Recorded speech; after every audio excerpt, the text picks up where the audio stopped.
प्रभावों का अध्ययन कर रहे हैं। इसी क्रम में आज हमारे इस वीडियो में हम लोग करेंगे करारोपण के अन्य प्रभाव। सबसे पहले हम लोग लेंगे करारोपण और उपभोग। करारोपण करदाता की क्रय शक्ति को कम कर देता है क्योंकि वह कर का भुगतान आय में से करता है, जिसके परिणाम स्वरूप व्यक्ति को अपना उपभोग कम करना पड़ता है। उपभोग कम होने से करदाता के रहन सहन का स्तर नीचा हो जाता है। यही कारण है कि कम आय वाले वर्गों पर लगाए जाने वाले प्रत्यक्ष कर वांछनीय नहीं माने जाते हैं। सामान्य उपभोग के पदार्थों पर जो कर लगाए जाते हैं उनसे यही स्थिति उत्पन्न हो जाती है। ऐसे पदार्थों पर जो कर लगाए जाते हैं उन्हें क्रय के लिए अधिक मूल्य चुकाना पड़ता है। स्पष्ट है कि यह स्थिति इन लोगों के लिए भारपूर्ण सिद्ध होती है। अनिवार्य आवश्यकता की वस्तुओं की मांग सामान्यतः बेलोचदार अर्थात अधिक महंगी हो जाने पर भी उन वस्तुओं को खरीदना ही पड़ता है। दूसरी तरफ विलास की वस्तुओं पर लगाए गए कर अच्छे समझे जाते हैं। क्योंकि ऐसी वस्तुओं के कम उपयोग से समाज लाभान्वित होता है। इन करों का भार धनी वर्ग को सहन करना पड़ता है। मादक एवं हानिकारक वस्तुओं पर किए गए करारोपण से समाज को लाभ पहुंचता है, क्योंकि कर लगाने से इनका मूल्य बढ़ जाता है, जिससे इनका भोग कम हो जाता है और कार्यक्षमता में वृद्धि होती है। ऐसे पदार्थों के उपभोग में कटौती या कमी कुछ परिस्थितियों पर निर्भर होती हैं। ये परिस्थितियां इस प्रकार होती हैं, जैसे भारी करारोपण के द्वारा अथवा उसके निर्माण, विक्रय और उपभोग को प्रतिबंधित करके। उदाहरण के लिए हमारे देश में कुछ राज्यों के द्वारा पूर्ण या आंशिक मद्य निषेध की नीति अपनाई गई है और कुछ राज्यों में इन पदार्थों के उत्पादन पर करारोपण की नीति अपनाई गई है। परिणाम स्वरूप राज्यों की आय में वृद्धि देखने को मिलती है। एक सामान्य कर और मूल्य वृद्धि तथा उत्पादन के मध्य संबंध में प्रोफेसर रॉल्फ कहते हैं कि एक पूर्णतया सामान्य कर की दशा में ऐसा कोई कर रहित क्षेत्र नहीं होता जिसमें साधन अपनी आय में होने वाली कटौती से बचने की कोशिश करें। जब कोई कर लगाया जाता है तो फर्में प्रत्यक्ष रूप से कीमतों में वृद्धि करने की स्थिति में नहीं होती हैं, अतः उन्हें उत्पादन में कमी करने की प्रेरणा मिलती है। अंतिम परिणाम यह होता है कि समस्त साधनों की आय में आनुपातिक कमी आ जाती है। रॉल्फ ने यह निष्कर्ष निकाला है कि एक पूर्णतया किस्म की उत्पादन करों की एक सी व्यवस्था में उपभोक्ता के लिए कीमतें नहीं बढ़ती हैं। दूसरे उत्पादन की बनावट में परिवर्तन नहीं होता है। यह व्यवस्था साधनों के स्वामियों की मौद्रिक आय में आनुपातिक कमी उत्पन्न करती है। करारोपण के द्वारा वस्तुओं के उपभोग को प्रतिबंधित करने का उद्देश्य आय प्राप्त करने के उद्देश्य से टकराता है। यदि कर वस्तुओं के उपभोग पर प्रतिबंध लगाने में सफल हो जाता है तो इससे सरकारी आय निश्चित रूप से घट जाती है। इसके विपरीत यदि सरकारी आय पहले के समान अधिक बनी रहती है तो इसका आशय यही है कि उपभोग में कोई कमी नहीं हुई है और कर अपने उद्देश्य में असफल रहा है। अब हम देखते हैं करारोपण और संतुष्टियों में क्या संबंध है। उपभोक्ता की संतुष्टियों पर करारोपण के जो प्रभाव पड़ते हैं उनका कल्याण की दृष्टि से कुछ महत्व है। करारोपण से वस्तुओं का जो उपभोग कम होता है उससे व्यक्तियों की संतुष्टि सदैव कम नहीं होती। उदाहरण के लिए यदि करारोपण ऐसी वस्तुओं पर किया जाता है जिनकी मांग लोचदार या मूल्य सापेक्ष है तो उपभोक्ता उस वस्तु के उपभोग में कमी कर देता है, जिससे उसकी कीमतें नहीं बढ़ पाती। इसका अर्थ यही है कि जो उपभोक्ता अधिक संतुष्टि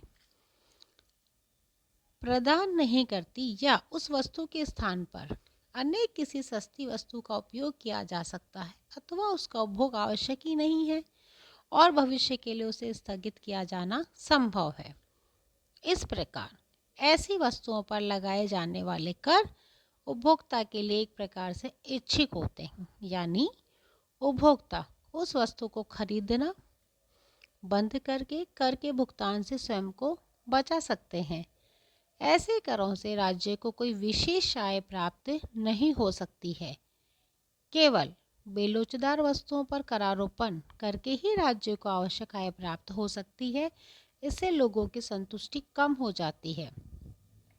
आय कर से लोगों की संतुष्टि इतनी कम नहीं होती जितनी वस्तुओं पर कर लगने से, क्योंकि आय कर से केवल आय ही कम होती है, वस्तुओं के मूल्य में वृद्धि नहीं होती।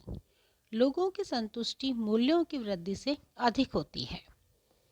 अब हम लोग करेंगे, हमारा जो नेक्स्ट बिंदु है वो करारोपण एवं आर्थिक स्थिरता।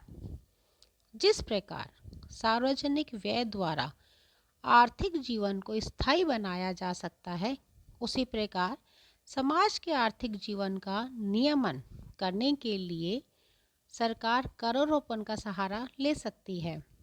प्रोफेसर लंडन ने कहा है कि करारोपण का एकमात्र उद्देश्य देशों में आर्थिक यानी उत्पादन, वितरण एवं उपभोग संबंधी क्रियाओं के आकार को नियमित करना ही होना चाहिए। उनका विश्वास है कि आय अन्य स्रोतों से प्राप्त की जा सकती है, जैसे मुद्रा की पूर्ति में वृद्धि करके। कर द्वारा व्यक्तियों की क्रय शक्ति और व्यय शक्ति को कम करना चाहिए। करारोपण व्यक्तियों के उपभोग एवं विनियोग करने की शक्ति को प्रभावित करके देश के व्यापार, उद्योग तथा रोजगार की स्थिति को प्रभावित करता है।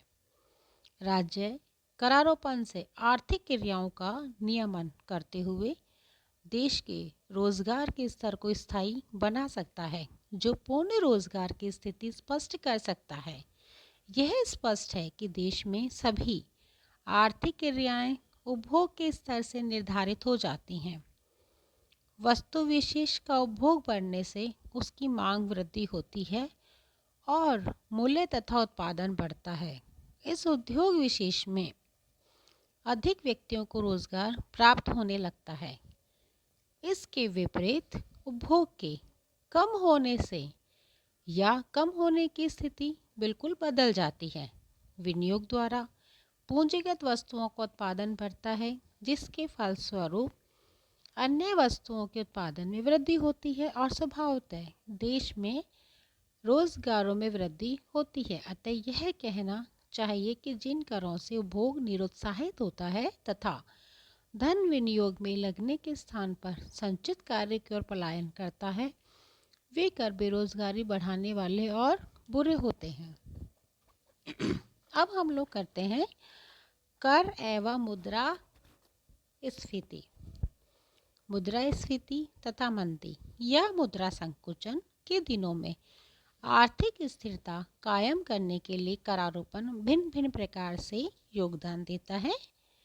मुद्रास्फीति में मूल्यों में निरंतर वृद्धि होती रहती है, जिससे समाज के बहुसंख्यक लोगों को हानि होती है।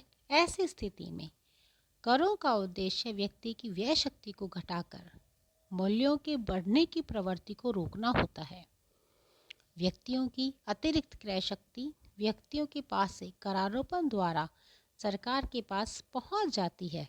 इस प्रकार सरकार बाहरी करारोपण करके व्यक्तियों की अतिरिक्त आय को स्वयं खींच लेती है।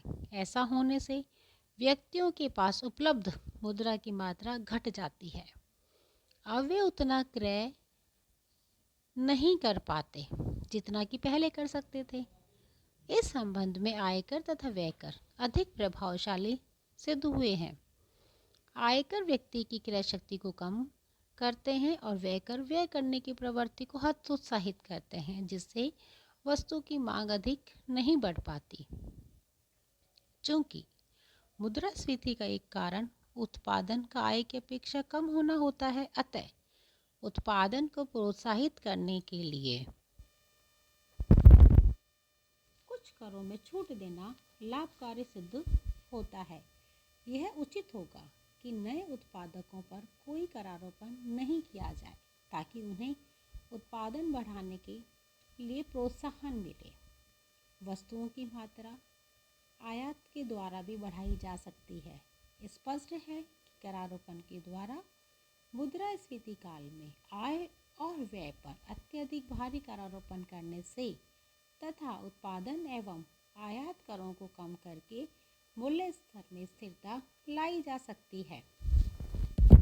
कुछ विचारक यह मानते हैं कि एक सीमा के बाद करारोपण मूल्य स्तर में स्थिरता लाने की अपेक्षा उसमें वृद्धि कर देता है, क्योंकि एक ओर चलन में मुद्रा की मात्रा बढ़ती है, दूसरी ओर वस्तुओं और सेवाओं का अभाव बढ़ता है।